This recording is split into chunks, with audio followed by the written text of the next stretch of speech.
बात करने वाले हैं class 12 chapter 6 molecular basis of inheritance में, और जो आज टॉपिक होगा आनुवांशिक पदार्थ के गुण। क्योंकि अभी तक हम लोग पढ़ चुके थे कि आनुवांशिक पदार्थ डीएनए है, ये बात हर्षित चीज ने अपने एक्सपेरिमेंट द्वारा पूर्णतः सिद्ध कर दी थी। किंतु बात ये आती है कि आनुवांशिक पदार्थ को डीएनए यानी आनुवांशिक पदार्थ डीएनए है या कोई दूसरा और भी हो सकता था। आनुवांशिक पदार्थ डीएनए तो बात हर्षित चीज ने बिल्कुल सिद्ध कर दी। क्या कोई दूसरा आनुवांशिक पदार्थ हो सकता था? हाँ, हो सकता था। आपको क्वेश्चन कौन हो सकता था? देखिए, हर्षित चीज के अनुसार आनुवांशिक पदार्थ जो है वो कौन है? डीएनए। लेकिन आनुवांशिक पदार्थ आरएनए भी हो सकता था। तो अब कहोगे सर क्या अब आरएनए आनुवांशिक पदार्थ नहीं है? नहीं, आरएनए भी आनुवांशिक पदार्थ है। फिर कहोगे सर डीएनए आनुवांशिक पदार्थ नहीं है?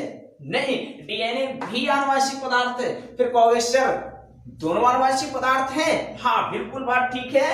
आनुवांशिक पदार्थ डीएनए भी है और आपका आनुवांशिक पदार्थ आरएनए भी है। अब कहोगे सर एक बात बताओ, आनुवांशिक पदार्थ आप डीएनए को भी बता रहे हो, आनुवांशिक पदार्थ आप आरएनए को भी बता रहे हो, तो फिर ये बताइए इन दोनों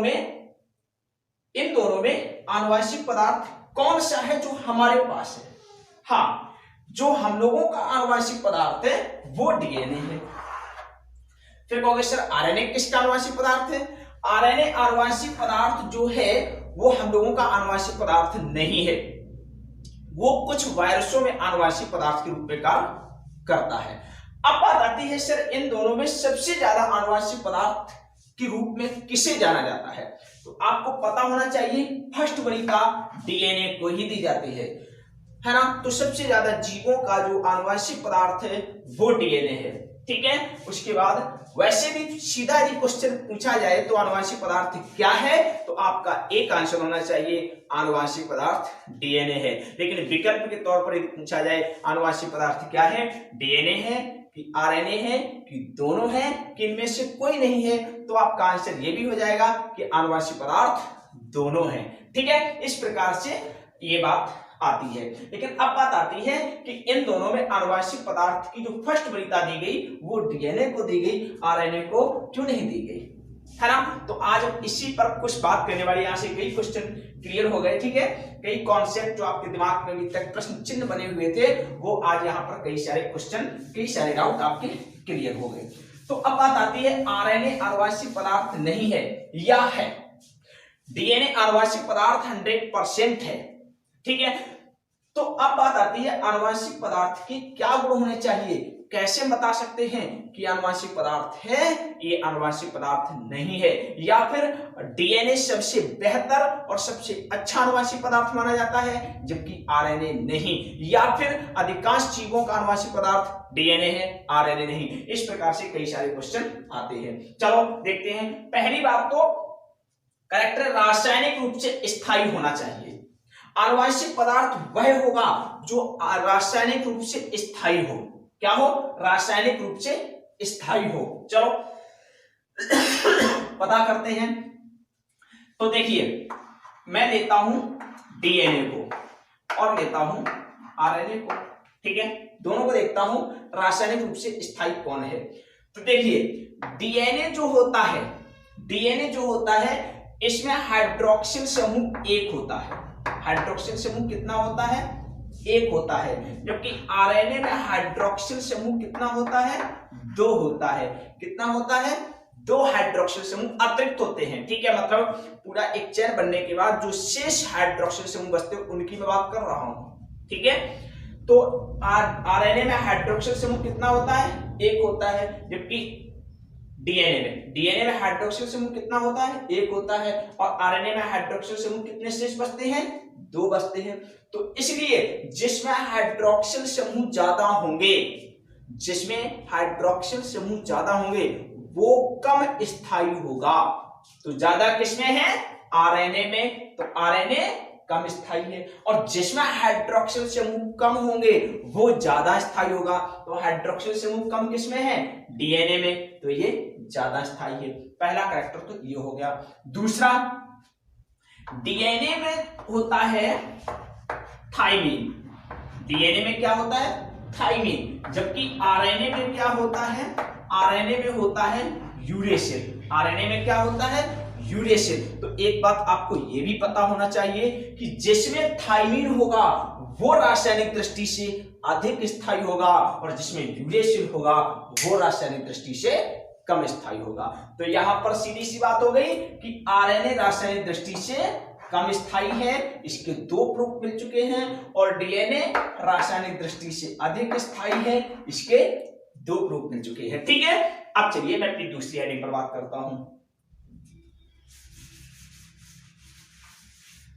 उत्परिवर्तन के प्रति संवेदनशीलता। उत्परिवर्तन की बात जब आती है, आप कहोगे सर जो उत्परिवर्तन है ये घटना किसमें देखने को मिलती है? याद रखना, उत्परिवर्तन आरएनए में भी होता है और उत्परिवर्तन डीएनए में भी होता है, उत्परिवर्तन डीएनए में भी होता है। किंतु प्रॉब्लम इस चीज की है कि आरएनए में जो उत्परिवर्तन होता है उसकी गति तीव्र होती है ना, तीव्र गति से होता है, और डीएनए में जो उत्परिवर्तन होता है उसकी गति धीमी होती है, इसका उत्परिवर्तन धीमी गति से होता है। तो एक बहुत अच्छी बात निकल के आई कि जिसका उत्परिवर्तन धीमी गति से होगा वो बेहतर आनुवंशिक पदार्थ को दर्शाएगा, और जिसका उत्परिवर्तन तीव्र गति से होगा वो बेहतर आनुवंशिक पदार्थ नहीं होगा, क्योंकि उत्परिवर्तन यदि तीव्र गति से हो रहा है, मेरी बात बहुत ध्यान से सुनना, उत्परिवर्तन यदि तीव्र गति से हो रहा है तो जीवन काल छोटा होगा। क्या होगा? जीवन काल छोटा होगा। और यदि यही उत्परिवर्तन तीव्र गति से हो रहा है तो जीवन काल कैसा होगा? बड़ा होगा, जीवन काल बड़ा होगा। दूसरी बात, जब उत्परिवर्तन धीमी गति से होंगे तो उससे विकास होगा, इवोल्यूशन होगा, जो कि जीवों के लिए बहुत जरूरी है, जो कि जीवों के लिए बहुत जरूरी है। और जब उत्परिवर्तन तीव्र गति से होगा तो उसमें विकास का गुण नहीं होगा, जो कि जीवों के लिए अच्छा नहीं है। ठीक है, तो उत्परिवर्तन की दृष्टि से बेहतर कौन है? डीएनए, क्योंकि इसमें उत्परिवर्तन होता दोनों में है, लेकिन इसमें धीमी गति से होता है, और धीमी गति से होगा तो जीवन काल बड़ा होगा, और इसके साथ साथ विकास की दृष्टि से वो बेहतर होगा।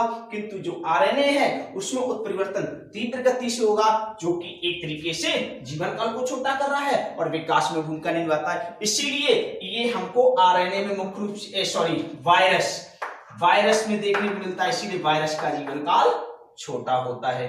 कैसा होता है? छोटा होता है। ये भी बात क्लियर होगी, उत्परिवर्तन भी क्लियर हो गया, रासायनिक रूप भी क्लियर हो गया। अब बात करते हैं प्रतिकृति बनाने की क्षमता। तो प्रतिकृतियों की बात की जाए, इस बात पर भी हम लोग चर्चा करते हैं। यदि आप प्रतिकृतियों की बात करोगे तो डीएनए जो होता है, डीएनए अपनी कॉपी स्वयं बना लेता है ना, डीएनए अपनी कॉपी स्वयं बना लेता। आपने सेंट्रल डॉग्मा पढ़ रखा होगा, सब वीडियो अपलोड है, पूरा आपको सीरियल क्रम में पढ़ाया जा रहा है। ठीक है, आपको डिस्क्रिप्शन में इसका लिंक दे दिया जाएगा।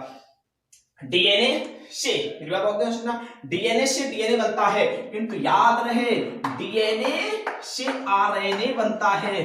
तो इससे स्पष्ट हो जाता है कि प्रतिकृतियों की क्षमता किसमें है? डीएनए में अच्छी देखने को, कि डीएनए से डीएनए बनने की क्षमता है, जबकि आरएनए डीएनए पर निर्भर है, डीएनए से आरएनए बनेगा, और जो स्वयं अपनी कॉपी बनाने में सक्षम हो वो बेहतर आनुवंशिक पदार्थ होगा। ठीक है, चलिए ये भी बात क्लियर हो गई। इसके बाद आते हैं मेंडल के लक्षणों को अभिव्यक्त करता हूं, वेरी वेरी इंपॉर्टेंट। मेंडल के लक्षणों को अभिव्यक्त कौन करता है? मेंडल के लक्षणों को अभिव्यक्त करता है डीएनए। कौन करता है?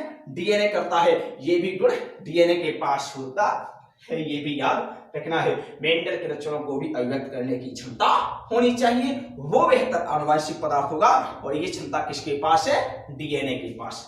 भौतिक कारक के प्रति स्थायी होना चाहिए। अब भौतिक कारक की बात करो, आपने ग्रिफिथ का एक्सपेरिमेंट किया था। ग्रिफिथ ने उच्च ताप दिया, उच्च ताप देने के बावजूद, मेरी बात बहुत ध्यान से सुनना, उच्च ताप देने के कारण स्ट्रेप्टोकोकस निमोनी जो था वो नष्ट हो गया था।